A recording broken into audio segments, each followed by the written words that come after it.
एक समय की बात है, हिमालय की खाड़ी के किनारे एक छोटे से शांत गांव में राहुल नाम का एक युवा लड़का रहता था।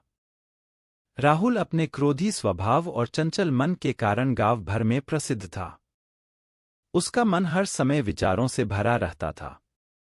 सोचो कि उसके विचारों के तूफान ने उसके मन को एकदम बेचैन कर दिया था। उसके जीवन से शांति मानो गायब हो गई थी और वह हमेशा अपने ही ख्यालों में खोया रहता था और तनावपूर्ण जीवन जी रहा था। उनके अशांत मन और क्रोध के कारण उनके अपने परिवार के सदस्यों और गांव वालों से भी संबंध अच्छे नहीं थे, जिससे वह और भी अधिक अकेला और अपमानित महसूस करने लगा।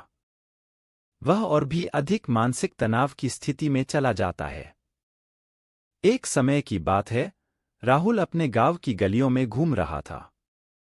तभी उनकी मुलाकात एक बौद्ध भिक्षु से हुई जो एक पेड़ की छाया के नीचे ध्यान में बैठे थे। बौद्ध भिक्षु के चेहरे से निर्मल शांति की आभा झलक रही थी। इस असीम शांति में राहुल बौद्ध भिक्षु की ओर आकर्षित हुआ। जब राहुल बौद्ध भिक्षु के करीब आया तो उसे अपने आसपास एक सकारात्मक ऊर्जा का एहसास हुआ। भरत को एहसास हुआ कि इस असीम शांति और सकारात्मक ऊर्जा का स्रोत कहीं न कहीं इस बौद्ध भिक्षु के भीतर ही है। इसलिए वह वहीं बैठकर उसकी आंखें खुलने का इंतजार करने लगा। थोड़ी देर बाद जब बौद्ध भिक्षु की आंख खुली तो उसने एक युवा लड़के को अपने सामने बैठा पाया, जो बहुत तनावग्रस्त और नकारात्मक भावनाओं से भरा हुआ लग रहा था। राहुल ने बौद्ध भिक्षु की ओर उदार भाव से देखा और बहुत विनम्रता से कहा, मालिक, मेरा मन बहुत अशांत है और मेरे मन के विचार मुझे खाए जा रहे हैं। मुझे एक पल के लिए भी शांति महसूस नहीं होती। क्या आप मुझे सिखा सकते हैं कि मैं अपने अशांत मन को कैसे शांत करूं? बौद्ध भिक्षु ने राहुल की पीड़ा को समझते हुए करुण दृष्टि से देखा और कहा, मेरे प्यारे बच्चे, मैं तुम्हें एक कहानी सुनाना चाहता हूं। इस कहानी में मानसिक शांति और खुशी के रहस्य छिपे हैं। क्या आप ये कहानी सुनना चाहेंगे? राहुल ने हाँ में सिर हिलाया और पूरी एकाग्रता से कहानी सुनने को तैयार हो गया। उनके अंदर जिज्ञासा चरम पर थी। वो कहानी सुनने को बेताब था। बहुत समय पहले की बात है, एक नगर में शक्ति नाम का एक आदमी रहता था। शक्ति बेहद महत्वाकांक्षी व्यक्ति थे और उन्हें हर काम में लोगों से मदद की जरूरत पड़ती थी। यदि उसे किसी से असफलता और बुराई सुनने को मिलती थी तो वह गहरी चिंता और तनाव में चला जाता था। उनका मानना था कि सफलता और भौतिक शक्तियां वांछित खुशी देंगी, लेकिन वह जितना सफलता और प्रशंसा के पीछे भागता था, उतना ही मानसिक तनाव में डूबता जाता था। लेकिन अचानक शक्ति का सामना उस समय के मशहूर बौद्ध भिक्षु से हो गया, जिसका नाम महाकौशल था। महाकौशल अपने शिष्यों को ध्यान की शिक्षा देते थे और वह स्वयं एक बहुत ही ध्यानमग्न और प्रबुद्ध व्यक्ति थे। महाकौशल की अद्भुत एकाग्रता से प्रभावित शक्ति ने उनसे अपने भटकते मन को शांत करने का उपाय जानना चाहा। शक्ति ने कहा कि मेहनत में हमेशा सफलता के पीछे भागता हूँ और लगातार अधिक हासिल करने की कोशिश करते हूँ, फिर भी मुझे कोई क्षणिक संतुष्टि या आत्मसंतुष्टि नहीं मिलती। इस निरंतर बेचैनी के बीच मैं शांति कैसे पा सकता हूँ? बौद्ध भिक्षु ने करुण दृष्टि से उसकी ओर देखा और उत्तर दिया, आपका मन एक अशांत नदी की तरह है जो हमेशा बहती रहती है। आप कभी भी शांत नहीं रह सकते।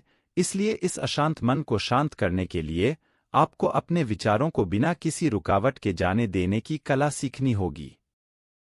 शक्ति को आश्चर्य हुआ और उसने पूछा कि मैं अपने विचारों को कैसे जाने दूं?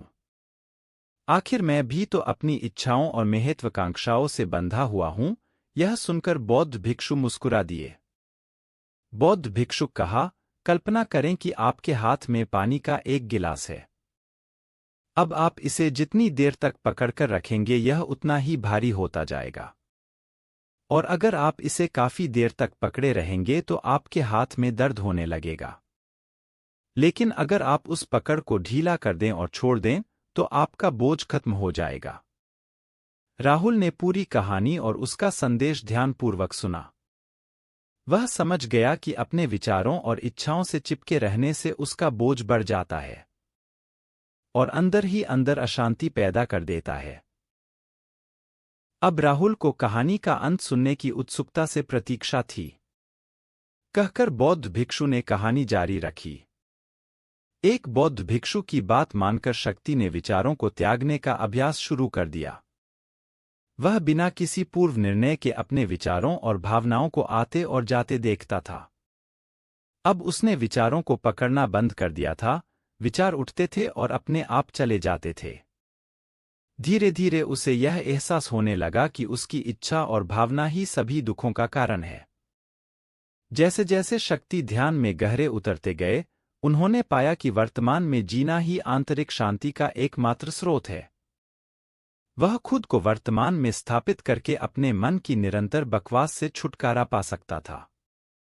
धीरे धीरे शक्ति का मन एक शांत झील की तरह हो गया जो बाहरी दुनिया को अपने अंदर प्रतिबिंबित करती है।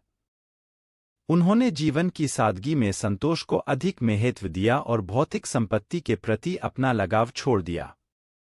जैसे ही शक्ति में ऐसे बदलाव की खबर लोगों के बीच फैली, दूर दूर से लोग मार्गदर्शन लेने आने लगे।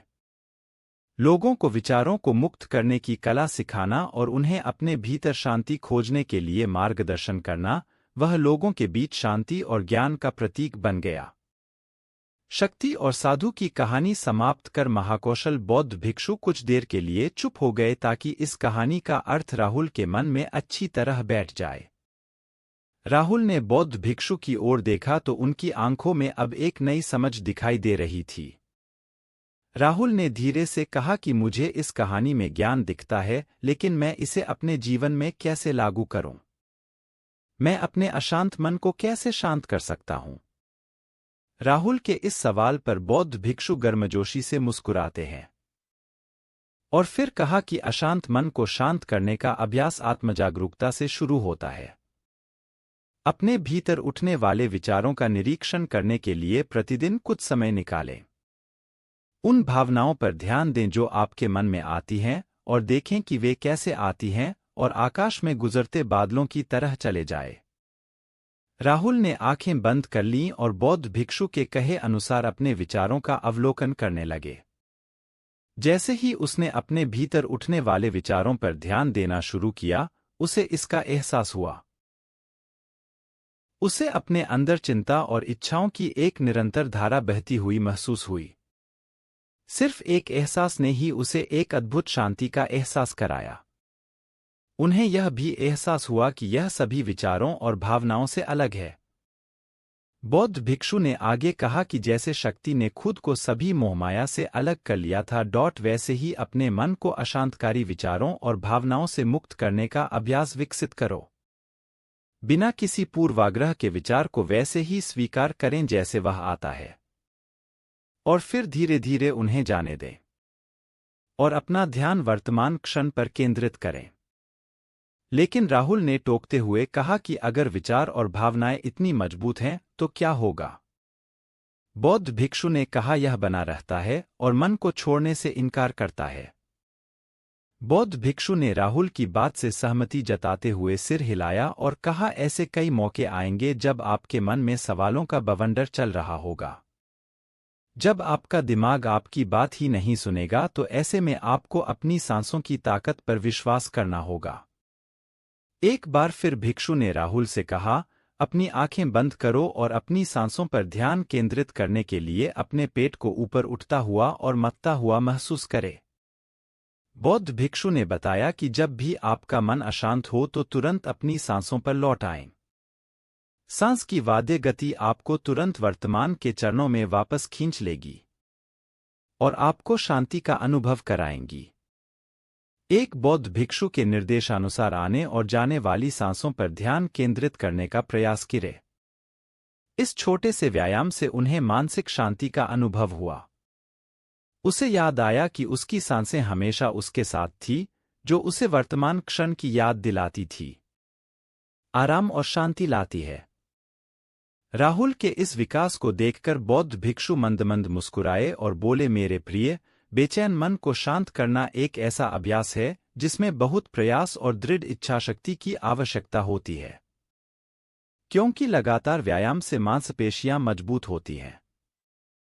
उसी तरह नियमित अभ्यास से मन भी शांत होता है। स्वीकृति में सिर हिलाते हुए इस बौद्ध भिक्षु को धन्यवाद देते हुए उन्होंने वादा किया कि आज से वह अपने अशांत मन को शांत कर सकेंगे और अपनी गैरशक्तियों को मुक्त कर सकेंगे।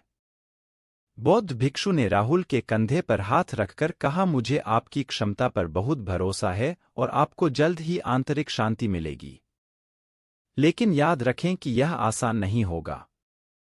लेकिन अगर आप दृढ़ इच्छाशक्ति और खुले दिल से प्रयास करेंगे तो आप निश्चित रूप से वह शांति पा लेंगे जो आपके अंदर है।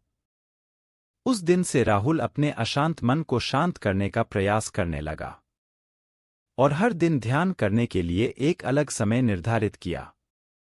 उसने अपने मन में उठने वाले विचारों को बिना किसी रोक-टोक के जाने दिया और अपनी सांसों के जरिए खुद को वर्तमान में बनाए रखने की कोशिश की।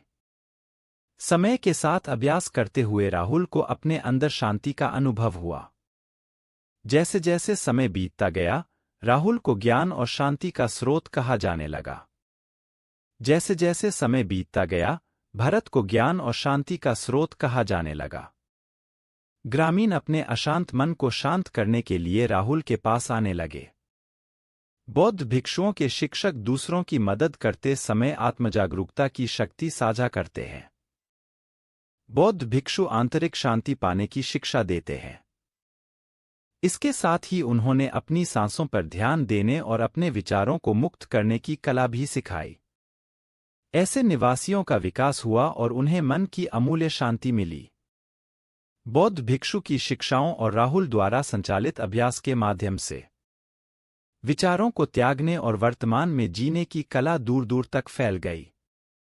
उन्होंने कई लोगों की जिंदगी बदल दी और जैसे जैसे समय बीतता गया, उनकी जिंदगी और भी बदलती गई। राहुल का शांत प्रभाव उसके गांव की सीमाओं से परे तक फैला हुआ था। आसपास के गांवों और शहरों से लोग राहुल के परिवर्तन की कहानी सुनते थे, उनसे सलाह लेने आते हैं। मन के बोझ तले दबे लोगों के लिए राहुल आशा की किरण बन गया। राहुल की शिक्षाएं केवल ध्यान और प्रवचन तक ही सीमित नहीं थीं, बल्कि वह रोजमर्रा के काम जागरूकता के साथ करने पर ज्यादा जोर देते थे। वह लोगों को अपनी भावनाओं के प्रति जागरूक रहने की याद दिलाते थे।